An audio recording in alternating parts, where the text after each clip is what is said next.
السلام عليكم الاخوات.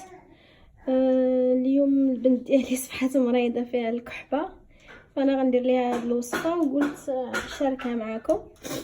فكندير عصير ديال البرتقاله وحده، البصله حكيت واحد البصله وخديت غير الماء ديالها بالصفاي، وعاد غادي نزيد هاد البصله الثانيه.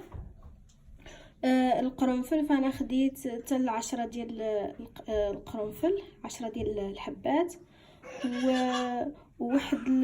واحد العود ديال القرفه، وطيبته في الماء واحد 5 حتى 10 ديال الدقائق وصفيته، ودرت هنا معلقه ديال العسل.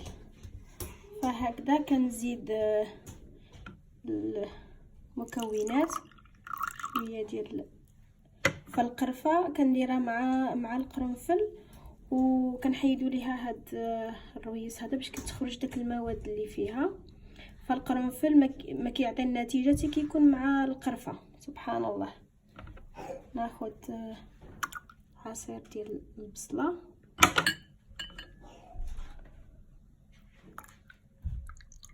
والليمون.